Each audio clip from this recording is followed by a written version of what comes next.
नमस्कार मित्रों, स्वागत है आप सभी का हमारे इस चैनल में। अगर आप एक सीएससी वीएलई हैं, कॉमन सर्विस सेंटर संचालक हैं, तो अब आप लोग अपने सीएससी आईडी के माध्यम से पीएम किसान सम्मान निधि योजना से रिलेटेड कोई भी प्रॉब्लम अगर किसी भी व्यक्ति को आता है तो उसका कंप्लेंट आप लोग अपने सीएससी आईडी के माध्यम से करके उसका प्रॉब्लम का सल्यूशन करा सकते हैं।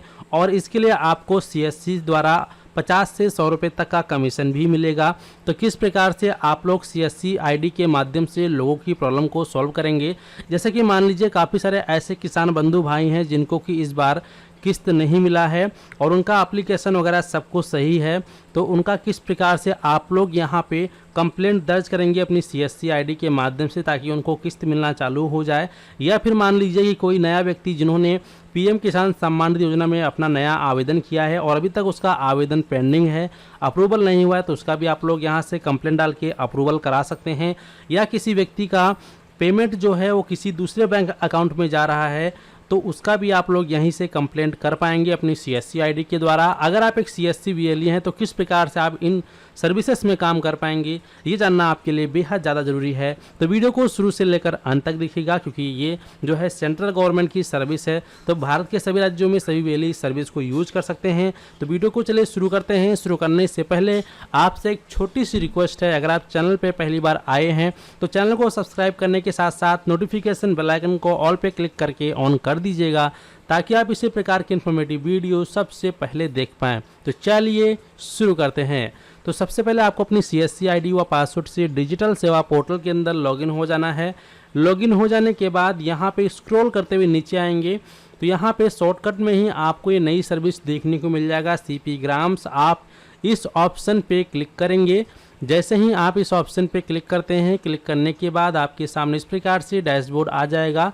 स्क्रॉल करते हुए नीचे आएंगे, यहाँ आपको ऑप्शन दिखाई देगा डिजिटल सेवा कनेक्ट, आप इस पर क्लिक करेंगे।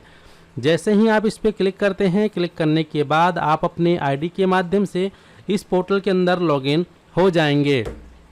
इसके बाद यहाँ पे आप लोग किस प्रकार से लोगों का जो समस्या है उसका समाधान कर सकते हैं, तो उसके लिए आपको यहाँ पे लॉज पब्लिक ग्रीवेंस पर क्लिक करना है। तो यहाँ पे हमें जो है पब्लिक ग्रीवेंस पे क्लिक करना है। जैसे ही आप इस पर क्लिक करेंगे आपके सामने इस प्रकार से टर्म्स एंड कंडीशन आ जाएगा। यहाँ ये बताया गया कि आप किन किन चीज़ों का कंप्लेंट दर्ज नहीं कर सकते हैं। यहाँ पे आप टिक करेंगे, सबमिट बटन पे क्लिक करेंगे। इसके बाद आपके सामने इस प्रकार से डैशबोर्ड आ जाएगा जहाँ पे लिखा हुआ है मिनिस्ट्री, डिपार्टमेंट और स्टेट गवर्नमेंट, यानी कि मिनिस्ट्री हो गया या फिर कोई अदर डिपार्टमेंट हो गया या फिर स्टेट गवर्नमेंट हो गया, सभी प्रकार का प्रॉब्लम का सलूशन आप लोग यहाँ से पा सकते हैं, लोगों को दिलवा सकते हैं।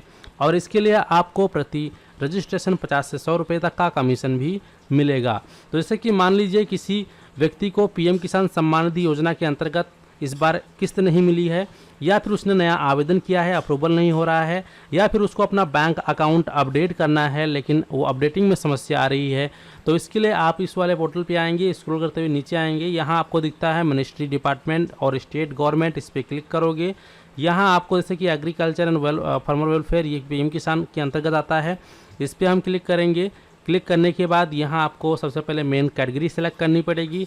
तो यहाँ पे जैसे कि मान लो उसका व्यक्ति का जो है पीएम किसान का प्रॉब्लम है, तो यहाँ पे आपको ऑप्शन मिलेगा पीएम किसान रिलेटेड इशू, इस पर क्लिक करोगे। इस पर क्लिक करने के बाद नेक्स्ट लेवल कैटेगरी पे आप करेंगे क्लिक।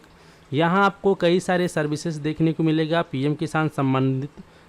यहाँ पे देख पाएंगे पहला है नॉन रिसिप्ट ऑफ पीएम किसान इंस्टॉलमेंट, यानी कि क्या उस व्यक्ति को पीएम किसान का इंस्टॉलमेंट नहीं प्राप्त हुआ है, या फिर उसको प्राप्त हुआ है लेकिन वो किसी दूसरे बैंक अकाउंट में गया हुआ है, या उसको अपना बैंक अकाउंट अपडेट करना है पोर्टल पे, या फिर benefit to all members of family को चाहिए। या साथ ही साथ यहाँ पे approval of document by state government, यानी कि जिनका एप्लीकेशन पेंडिंग है उनके लिए आप ये सेलेक्ट करेंगे। और इसके साथ यहाँ पे अगर किसी व्यक्ति का पहले इंस्टॉलमेंट आता था लेकिन उसके बाद अब आना रुक गया है, तो आप यहाँ पे stoppage of instalment after issue of few instalment पे क्लिक करेंगे। इस पर क्लिक करने के बाद अब यहाँ पे आपको रिमार्क में अच्छे से उसका जो प्रॉब्लम है उसको आपको हिंदी या इंग्लिश में प्रॉपर तरीके से लिखना है। आप यहाँ पे 2000 शब्दों में लिख सकते हैं, तो यहाँ पे आपको लिखना है अच्छे से, शब्दों नहीं अक्षरों में आप लिख सकते हैं। तो आपको प्रॉपर तरीके से लिखना है। और आपको कंप्लेन करने से पहले एक चीज़ ध्यान रखना है कि अगर उसको पहले इंस्टॉलमेंट मिलता था और अब नहीं मिल रहा है तो पहले आपको पीएम किसान सम्मान निधि योजना की ऑफिशियल साइट पे आना है, ई-केवाईसी वाले ऑप्शन पे आना है और इसके बाद उसका आधार कार्ड नंबर यहाँ डालेंगे और सर्च पे क्लिक करेंगे। तो अगर उसका आधार कार्ड में ई-केवाईसी नहीं हुआ होगा तो यहाँ एप्लीकेशन आगे बढ़ जाएगा प्रोसीड करने के लिए और वहाँ पे फिर वो उसके नंबर पे ओटीपी जाएगा तो उसका केवाईसी करना पड़ेगा। और अगर उसका आधार नंबर डाल के सर्च पे क्लिक करते हैं और उसका तो आधार में अगर पीएम किसान में अगर उसका केवाईसी कंप्लीटेड है तो यहाँ पे ऑलरेडी केवाईसी कंप्लीटेड लिखा हुआ आएगा, तो यानी उसका सब कुछ कंप्लीट है, कोई इशू नहीं है। तो फिर आपको यहाँ पर प्रॉपर तरीके से कंप्लेंट डालनी है और जो भी उसका प्रॉब्लम है तो ऐसा करना है आपको कि यहाँ पे आप पीएम किसान के ऑफिशियल साइट पे आओगे और यहाँ पे नो योर स्टेटस पे क्लिक करके सबसे पहले आप उसका स्टेटस चेक करेंगे और उसके स्टेटस में जो भी डिटेल्स आ रही होंगी स्टेटमेंट में वो सभी का स्क्रीनशॉट लेना है और आपको यहाँ पे अपलोड कर देना है, अटैच पे क्लिक करना है और इसके बाद फिर आपको नेक्स्ट बटन पे क्लिक करना है। तो जैसे ही आप नेक्स्ट करते हैं इस प्रकार से दूसरा फॉर्म आपके सामने आ जाएगा जहाँ पे उस व्यक्ति का अगर कोई रेफरेंस नंबर है तो आप यहाँ पे डालेंगे, अगर नहीं है तो इसको आप छोड़ सकते हैं, कोई दिक्कत नहीं है। इसके बाद नीचे आएंगे, यहाँ पे जिस व्यक्ति का आप यहाँ पे कंप्लेंट डाल रहे हैं उसका पूरा नाम यहाँ डालेंगे, ध्यान रहे जैसे उसके आधार कार्ड में वैसे ही डालना है तो उसका नाम यहाँ डालेंगे, उसका जेंडर आप यहाँ से चूज़ कर लेंगे, उसका जो भी कंट्री है तो कंट्री इंडिया ही रहेगा, इंडिया को सेलेक्ट रहने देंगे। यहाँ से जो भी उसका स्टेट है आप यहाँ से उसका स्टेट सेलेक्ट कर सकते हैं और इसके बाद फिर यहाँ पर आप जो है उसका जो भी एड्रेस है प्रॉपर फिल करेंगे, उसका एरिया पिन कोड डालेंगे, ईमेल आईडी यहाँ डाल देना है, मोबाइल नंबर यहाँ डालना है। मोबाइल नंबर आपको सही से डालना है क्योंकि डिपार्टमेंट के द्वारा जब उसकी प्रॉब्लम को सॉल्व किया जाएगा तो कॉल आएगा उसके नंबर पे, पूछा जाएगा कि उसका प्रॉब्लम सॉल्व हुआ या नहीं, तो नंबर आपको सही से डालना है। और इसके बाद ये पूछ रहा है क्या वो व्यक्ति एक्स सर्विसमैन है, अगर वो सर्विसमैन था पहले एक्स सर्विसमैन तो यस पे क्लिक करेंगे, अदर नो पे रहने देंगे। जो भी यहाँ पे सिक्योरिटी कोड दिख रहा है यानी कैप्चा दिख रहा है, कैप्चा कोड को यहाँ डालेंगे और फिर आप यहाँ पे मेक पेमेंट पर क्लिक करेंगे। तो जैसे ही आप मेक पेमेंट पे क्लिक करते हैं, मेक पेमेंट पे क्लिक करने के बाद आप देख सकते हैं इस प्रकार से आपके सामने पेमेंट पेज आ जाएगा।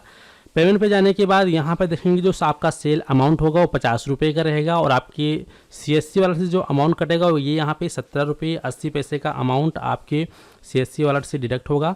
बाकी का जो अमाउंट है आपके वॉलेट में जाएगा यानी कि लगभग आपको यहाँ पर 23 रुपये तक का कमीशन मिलने वाला है इन हैंड। और इसके बाद यहाँ पे जो भी आपका पासवर्ड है CSC का वो डालोगे, इसका जो भी आपके वॉलेट का पिन हो डालोगे, वैलिडेट पे क्लिक करेंगे तो आपका पेमेंट हो जाएगा और एक स्लिप जनरेट हो जाएगा। वो स्लिप काट के कस्टमर को प्रोवाइड कर देना है और उसका जो प्रॉब्लम है लगभग 15 से 20 दिनों के अंदर ही सॉल्व कर दिया जाएगा। और साथ ही उसको कंपनी की यानी कि जहाँ से आपने जो नंबर दिया था डिपार्टमेंट की तरफ से कॉल करके उससे पूछा भी जाएगा। तो इस प्रकार से आप लोग जो है किसी भी प्रॉब्लम का समाधान आप लोग अपने CSC पोर्टल के माध्यम से लोगों का करवा सकते हैं, चाहे कोई भी प्रॉब्लम हो। जैसे कि मैंने आपको बताया अलग अलग डिपार्टमेंट के अलग अलग आपको वहाँ पे ऑप्शन देखने को मिल जाएगा, तो इसका आपको विशेष ध्यान रखना है। उम्मीद करते हैं कि आप लोग अच्छे से समझ गए हैं। चलिए मिलते हैं आपको एक नए वीडियो में।